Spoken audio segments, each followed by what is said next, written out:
All right. Thank you for coming to Space Place tonight. It's our guest lecture night, and I'm pleased to introduce Dr. William Kramer. Dr. Kramer has degrees in wildlife biology, environmental policy, and outer space policy. After serving in the U.S. Submarine Service, I want to ask you about that later, he was a wildlife biologist in the Smithsonian Institution and the U.S. Fish and Wildlife Service, working on endangered species issues throughout the Pacific region. After retiring as head of the U.S. Endangered Species Recovery Program, he assisted the Navy's Pacific Fleet for 12 years as their senior environmental scientist and had the strange job title of extraterrestrial environmental analyst. That's a great one, at a large international corporation. His experiences include mission commander at the Mars Desert Research Station and ground support for the Hawaii Space Exploration Analog and Simulation Facility on Mauna Kea. William lectures at the International Space University in Strasbourg, France, and is an advisor to the Georgetown University Space Initiative and is on the Scientific Council of the Alternative Planetary Futures Institute. So I hope you'll agree with me that he's well qualified to talk to us tonight. He's going to give us a talk entitled Outer Space and the Arts. So join me in welcoming Dr. Kramer. Thank you, Jim. I should say that I wrote that, and so Jim read it, but he doesn't know whether any of it's true or not. So just have to take my word. I'm certainly honest, right? This is a lengthy program, and I want to make sure we're finished on time, so we're going to charge right into this. But first of all, thank you all again for coming. I really appreciate it. So when we start here with this, going into this, Michael Collins was a serious person. He was a West Point graduate, an engineer, a military combat pilot, a Navy test pilot, and then an astronaut. So he's not a trivial person when it comes to an understanding of what's required to go into space. He comes at it from an engineering and a very hard-edged viewpoint. But he did say that future missions should also include a poet, a priest, and a philosopher. So why? Why would he talk about things like a poet coming from that kind of background that he did?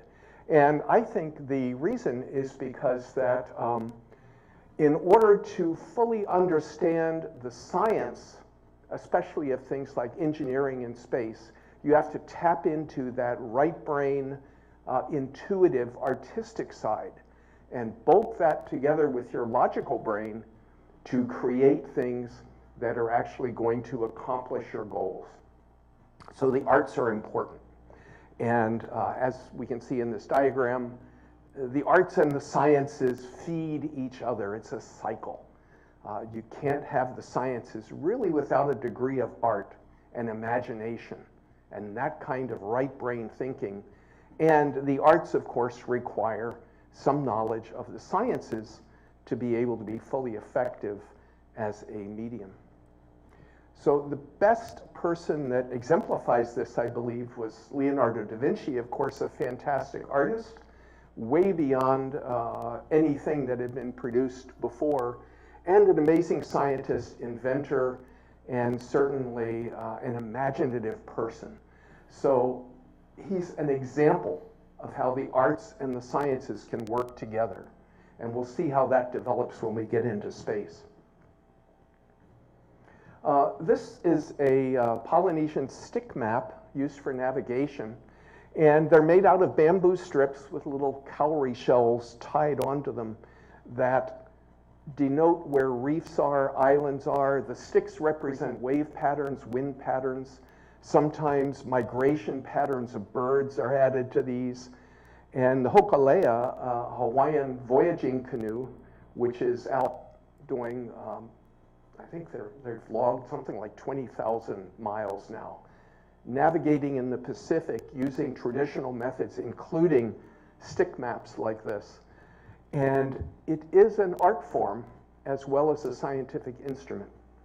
We can also see this in, for example, the arts, where you're joining the creative process with the imaginative, again, to create better things in science. and they change our perspectives, and all of that is required, I believe. So let's jump back now in time a little bit, back to Lascaux, France, and we can see the Pleiades up there. This painting is, well, 15,000 BCE, so it goes way back, art and astronomy together. The Nebra sky disk from Leipzig, Germany, again, one of the earliest known depiction of the night sky, trying to be accurate with the tools that they had at that point in time in depicting the cosmos. And also back up here again, that's the Pleiades again. We keep running into that group of stars over and over again.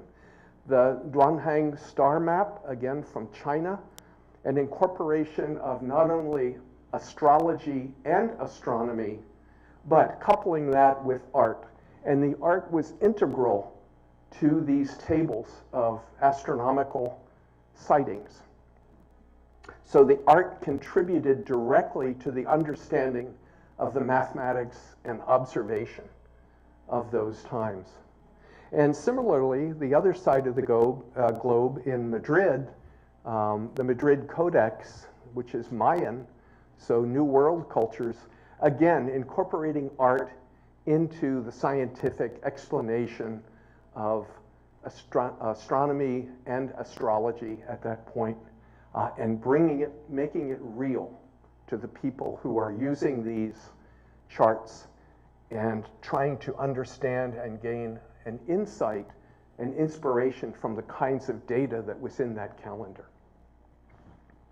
So one thing I know, of course, here at the university, you seldom have the College of Arts or Sciences. They usually are combined, and they're combined for a reason, because there's a recognition that you need both. You need both the arts and the sciences to really make it all work.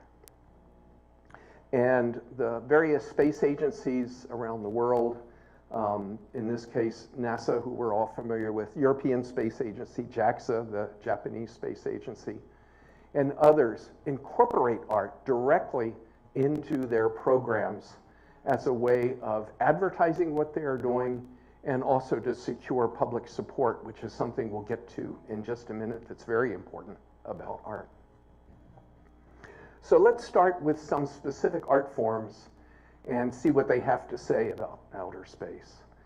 The Bayeux tapestry from the 11th century shows Halley's Comet up there. Jonicus, the first astronomer, from von Ems, about 1400, that painting. More modern works like Fauché's Lunar Landscape, and of course, Starry Night by Van Gogh, always draw on a connection of people with the cosmos and this fascination with space. And arts then are incorporated by space programs to accentuate that connection and allow people to view the universe through different eyes, through more scientific eyes. Chesley Bonestell, I learned about a couple of years ago.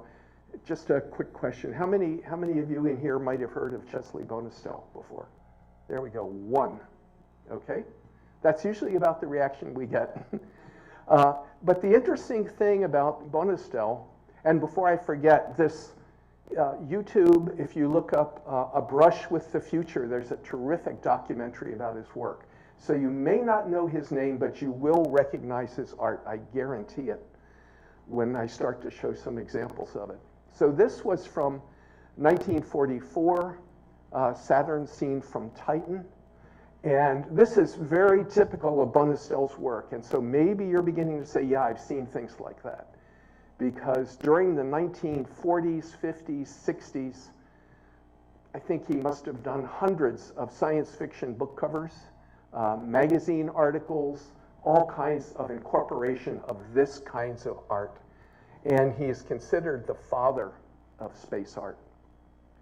Another one of his paintings, this one on, I'm not sure whether that's supposed to be the moon, I believe it is, but one thing that Bonestell did that made him especially interesting from a history of the arts in space is he was one of the first artists to show people actually standing on the moon or Mars or other planets. Before that, there were paintings of objects in the sky, but nothing where people were actually there. So he brought in that whole concept that humans could do this, and it stimulated people's imaginations.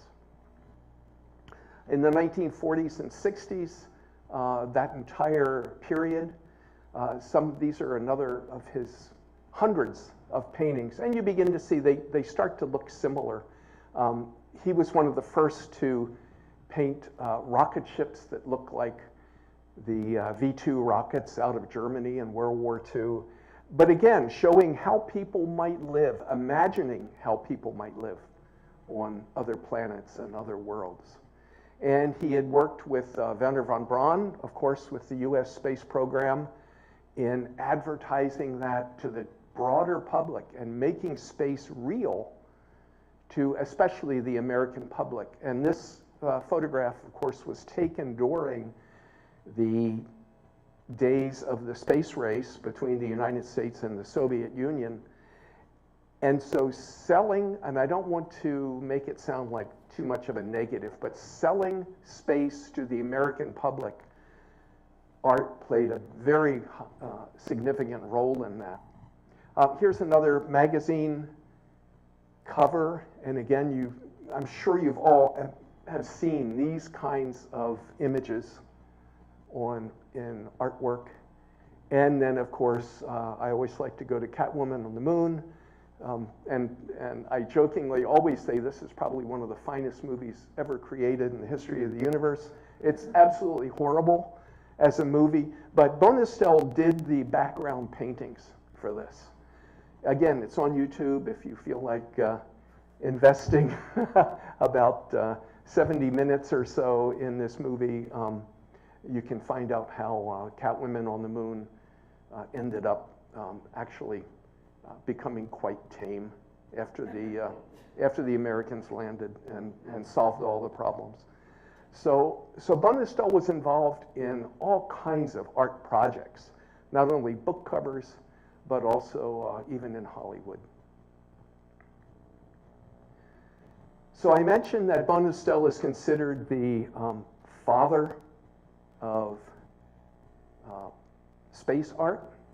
But let's take another look at this because that's from an American perspective. And I want you to remember this date here. This is 1944 for this particular painting of a Titan looking at Saturn. But before that, there was Lucien Rudeau. And he had a painting called Saturn Seen from its Moon Rhea in 1937. So 7 years before Bonistel, and the two paintings are quite similar. So was Bonistel even aware of Rudeau's paintings? I have no idea. But this kind of art was still becoming popular worldwide, even in France and other places throughout Europe. One of the things, though, where I would say that Bonistel is justly called the father of space art is that he produced hundreds, if not thousands, of paintings, drawings, and Rudeau was rather limited. He did a lot of other work in addition to just this one of Saturn. So let's move forward just a little bit and talk about the Soviet Union and some of their art. This one from 1938, which is a little bit fanciful, but again, forward-looking, showing the Soviet people what living in space might be like. And 1953 and 1954, again, this Bonistel kind of imagery in their art. And I like this one from 1953 especially because it's one of the first times that you see a woman on wherever it is they are. And so that is kind of interesting from that viewpoint, in addition to being strongly Soviet-oriented. And then this one from 1954, and if you look down here, you see a guy in a sweater who's filming this whole thing, and another guy with a tie over here. They seem to be quite happy. And it reminded me of some of the conspiracy theorists that say that the US moon landing was actually filmed in a Hollywood studio. So maybe this was an early Soviet attempt to film them landing on again, it looks like a moon of Saturn, and they bring along their film crew with them. So I thought that was kind of curious.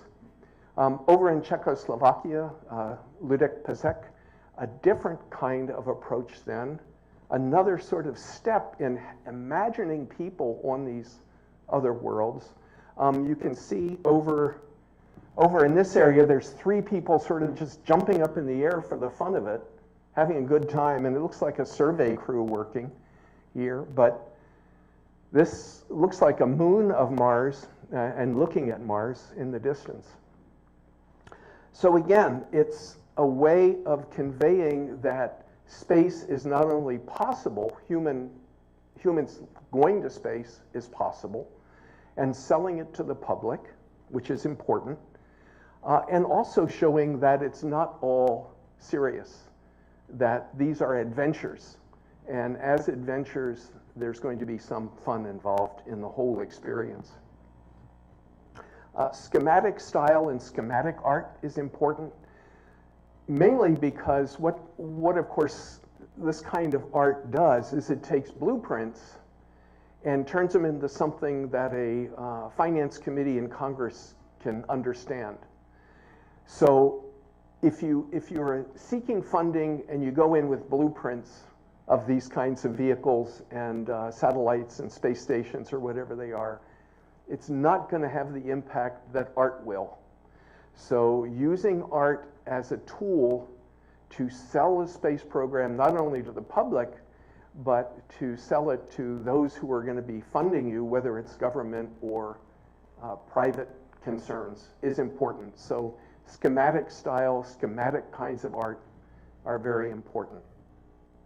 And it's all about stimulating your imagination, because if you can't really begin to conceptualize that these things are possible through art, which is a form of fiction, then it probably won't happen. And if you can't imagine it, it certainly won't happen. So let's talk about space in art. Alexei Leonov, a Russian astronaut, cosmonaut, I should say, was the first person to knowingly draw something while he was in space.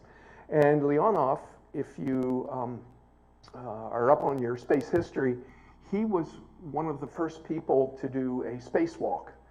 And during this particular mission, he came very close to dying because he got outside of the capsule and because of pressure, his spacesuit expanded and he was too big to fit back in, to go back in.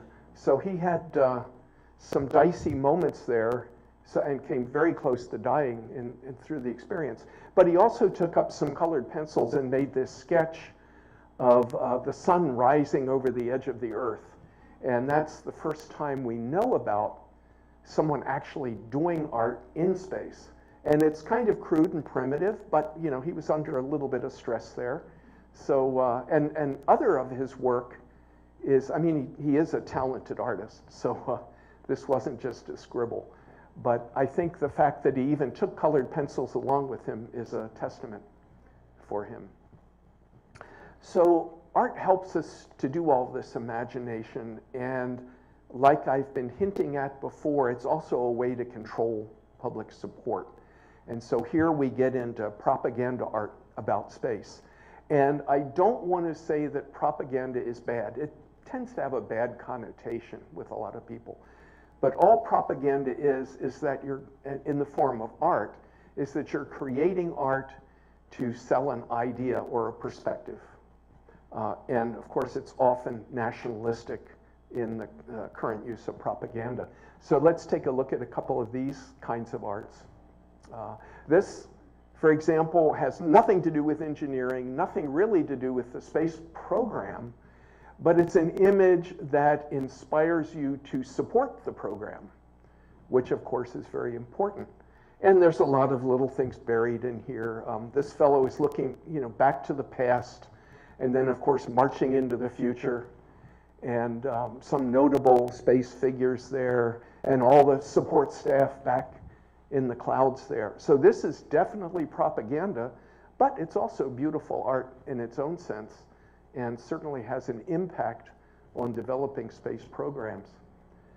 NASA came out with a series of posters a few years back that are interesting in that they depict people working in space, and it's not just engineers and rocket scientists. There's a guy with a big wrench here.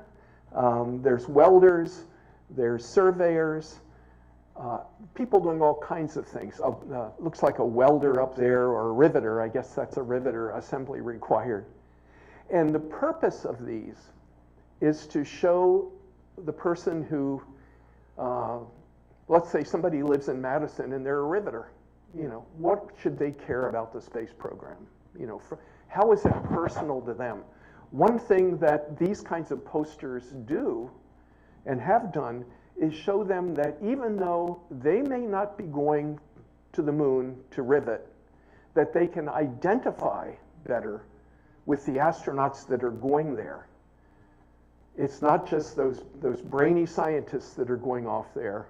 It's actually people like them. Riveters and pipe fitters are needed as well. So this is a form of propaganda art, but with a little bit of a different twist there. So, and back in the Soviet Union, of course, propaganda art is, there's a lot of it for outer space activities. 1961, this is Yuri Gagarin, the first astronaut. Definitely propaganda. This one of throwing the hammer and sickle missile off into the space is propaganda. And like those NASA posters, it's a guy in coveralls here. Okay, so he's a worker. He's not an astronaut. But he is supporting these rockets. He's the one that's actually throwing the rocket. It's not just the astronauts, it's the workers that make it all possible. So these are very important images in developing outer space as something that's available for everyone. The Indian Space Research Organization has their own twist on propaganda. This over here, proud moments for India and Indians. That's a definite statement there. Congrats to ISRO. That's the Indian Space Agency. This up here, the moon is Indian. Okay, that's a pretty bold statement. So again, these are artworks, and this one is relatively new, just 2 years old, that encourage the country to support the programs. And in China, and these are my favorites, because they are so different. Of course, everybody is smiling. They're all very positive, but the use of children, I think, here is very effective. And if you're up on your Chinese mythology, whereas most Westerners you've heard about, you look up and you see the man on the moon. It looks like, 2 eyes and a nose and a mouth or whatever. So we're taught to see the man on the moon. In China, it's not that at all. It's the rabbit on the moon. And the rabbit is named Yutu. And back in Chinese mythology, he was sent off to the moon with a princess who had insulted the gods in some way. And so they sent her off to the moon with her rabbit. And you can see an image of the rabbit on the moon in China. So this is the Yutu, the rabbit on the moon, and this little girl is coming to the moon, bringing him flowers, and there's it's got all kinds of Chinese things going on. There's the panda, there's children with cameras, a dog in a spacesuit, but they're just so happy, you can't help but like them. So important art that brings in Chinese culture that goes back thousands of years into Chinese mythology. And the more you look at these kinds of posters, the more you begin to see little hidden clues about where they're going with this. And commercial space is now having its own form of propaganda art or advertising art. SpaceX, very dramatic there. Virgin Galactic, it's interesting, it's just tiny little letters down here, Virgin Galactic, with this virginal looking face peering off into space.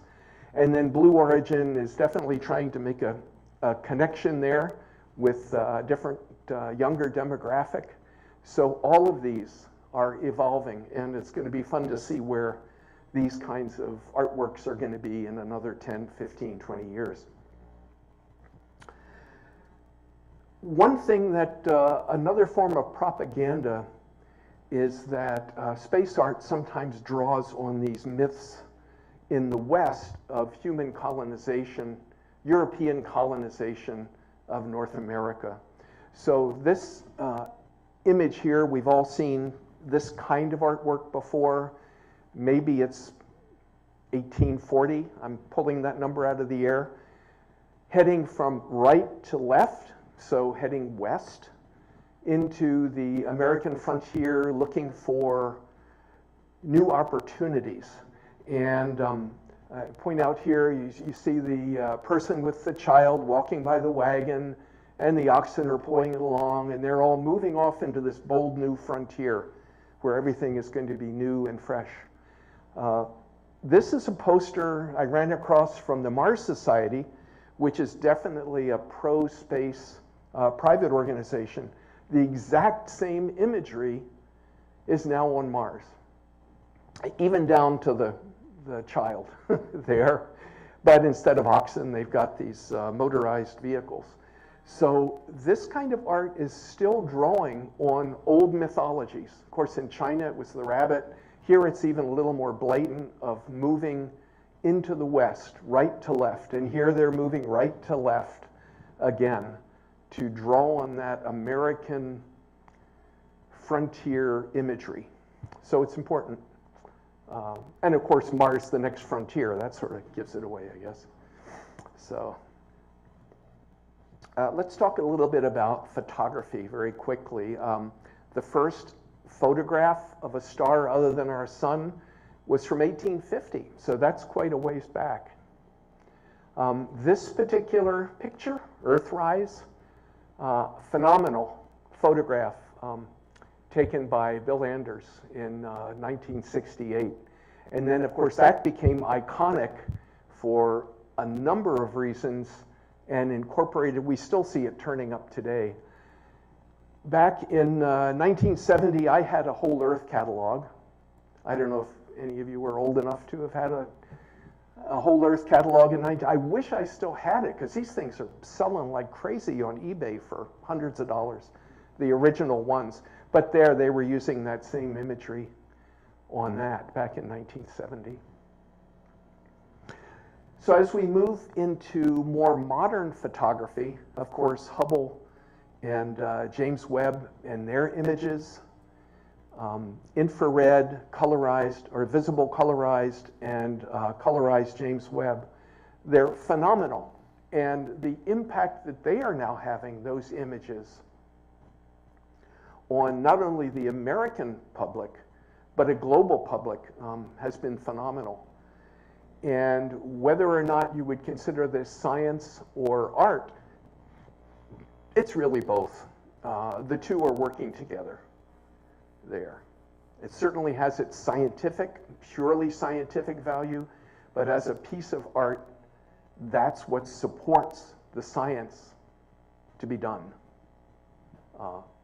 And without drawing the public along and keeping the public's interest up through images like this, the funding could start to go down and the interest could start to drop off. So those are important. Sculpture, this is interesting because this comes right out of Wisconsin. A couple of years ago, we went up to Eau Claire and went to a craft show, and my wife and I saw this quilt, and this is bigger than actual size. It's about maybe 2/3 that big, but it's a quilt, and Mary Hermanson, the woman who sewed it, called it Event Horizon. And so I was hooked. so I had to buy it on the spot. It's just a gorgeous piece of art. But again, drawing on images of outer space, even in something like quilting. Cathedral of Salamanca has this nice spaceman in it. So how did they come up with this? Well, it was a restoration in 1992, and one of the stone sculptors decided to chisel in a spaceman. So I thought that was pretty cool. And of course, Lego. You always have to have Lego in there. Again, a form of sculpture that's readily available to the public, and now Lego has, all kinds of kits with space-related images that can be done.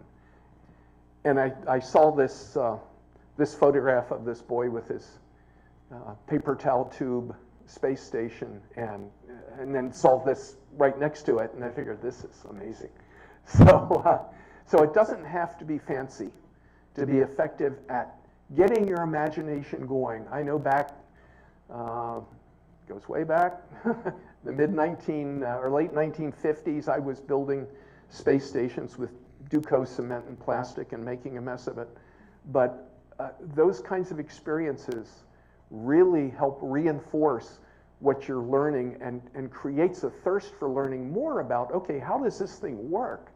Where is it? What's it being used for? So it's all important. And I mentioned before the German V2 rocket. And of course, who did that particular drawing? Chesley Bonestell, of course. Destination Moon, another one of those fine movies that from the 50s that you just can't live without. And then the 1959 Cadillac, which had the largest tail fins of any production car in the United States, served absolutely no engineering purpose. I think at the time they advertised that it helped with stability. Well, that was a lot of bull.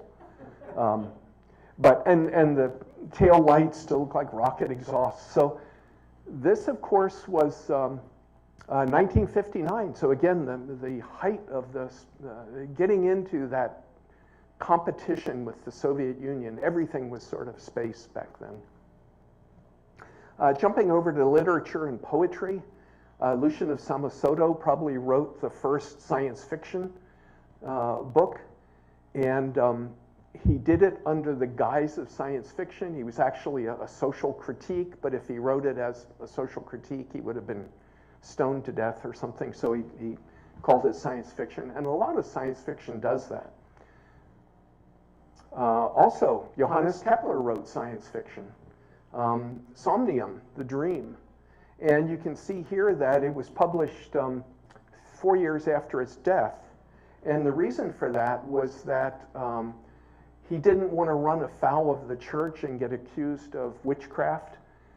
So he wrote this and said, okay, don't publish this until my wife and I are both dead, because then they can't get at us. So science fiction begins to take on a big role in describing space. From Earth to the moon, of course, using the technology of the day, which was a bullet. So the rocket was just a giant bullet that was shot out of a cannon. But this book had influenced many, many people in the early space field in rocketry. Going the wrong direction. There we go.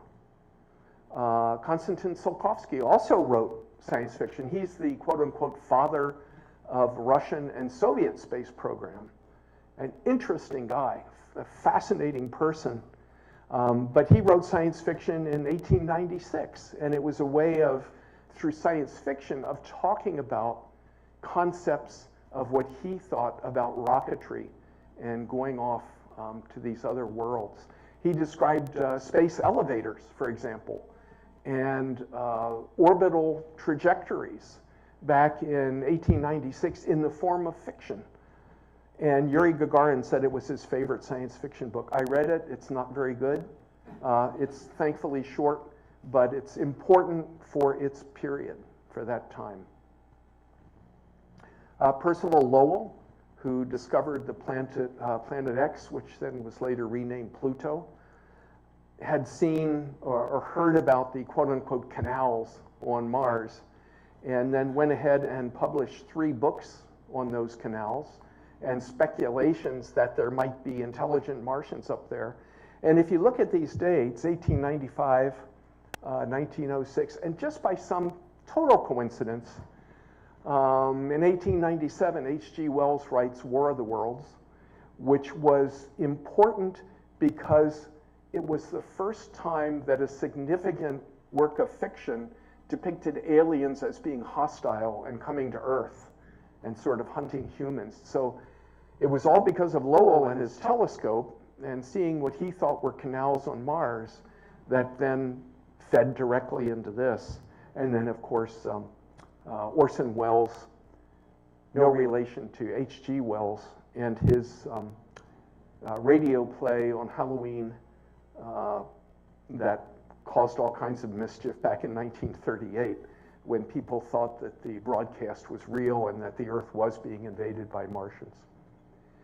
So I want to move real quickly here, but I do want to touch on some more Soviet fiction. Aleta, which again has been made into a movie and is available on YouTube. It's interesting from a Soviet perspective. It's full of Soviet propaganda, but it's really fun to watch. And science fiction books, of course, there are thousands of them. Some of them really bad and some of them really good. So I just love to read it. I think it's fantastic. And on the other side of the coin is Gil Scott-Heron, who right after the Apollo 11 wrote Whitey on the Moon, which was a saying that, you know, all this is wrong. We shouldn't be going to the moon because what we should be spending money on is social issues here on our own planet. So it's not all positive. There is also artwork that criticizes space programs. With dance, what does dance have to do with space? A couple of things. It's trying to defy gravity, and it's working in 3- and 4-dimensional space, and working as a team in those kinds of things. Aideen Denton from Brown University said, living in space means relearning how the body moves. Astronauts must develop entirely new ways of choreographing their space. So again, it's about movement in teams, and this, although probably wouldn't be called a dance by some, others might define it as a dance.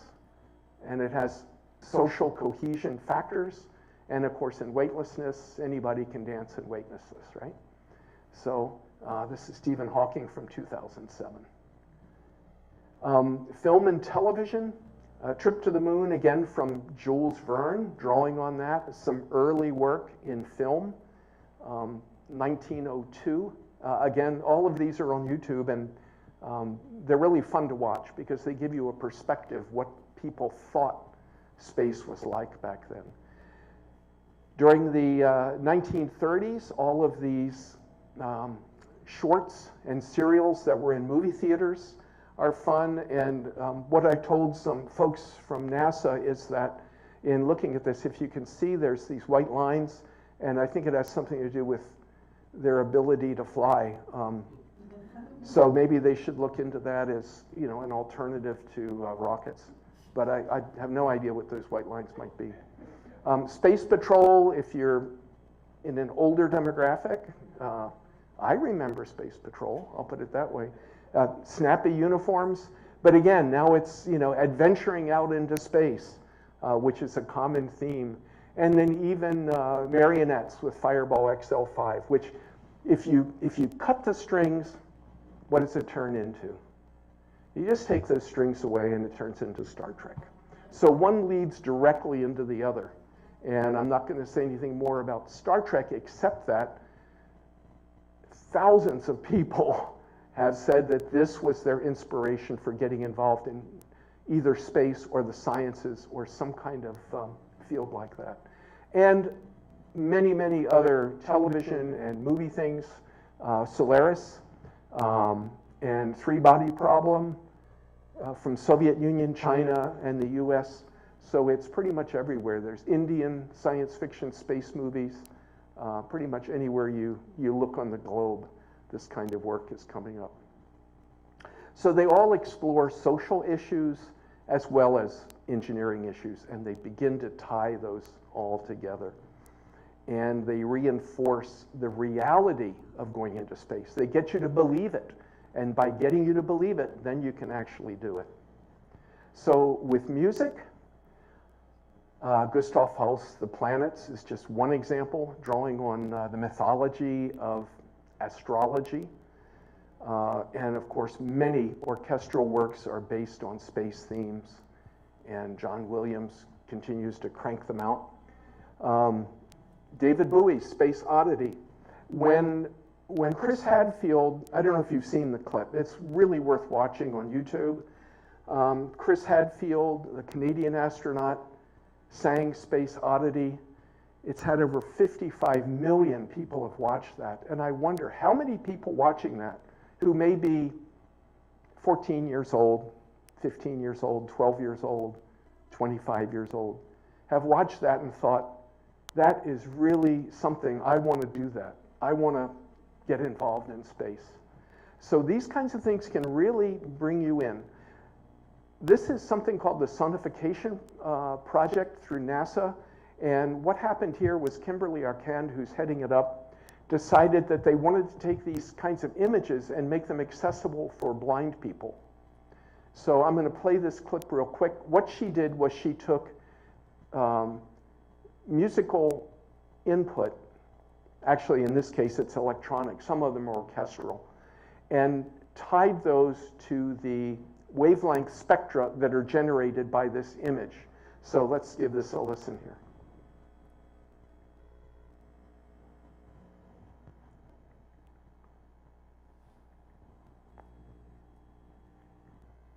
And it's not launching.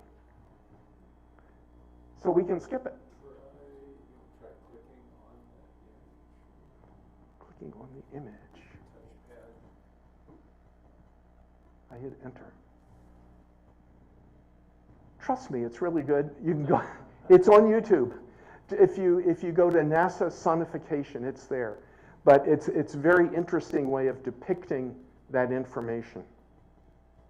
So all of these, visual arts, sound, sculpture, poetry, drama, television, science fiction, they all sort of feed together and create wonder, inspiration, you know, hopes, and fears are also embedded in this. And so what I'd like to do here in closing is have you think about exactly what it says here. Taking all of these art forms and sort of packaging them up and putting them into about 105 seconds, and think of the impact that this has for space programs and how that all might fit together.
Thank you.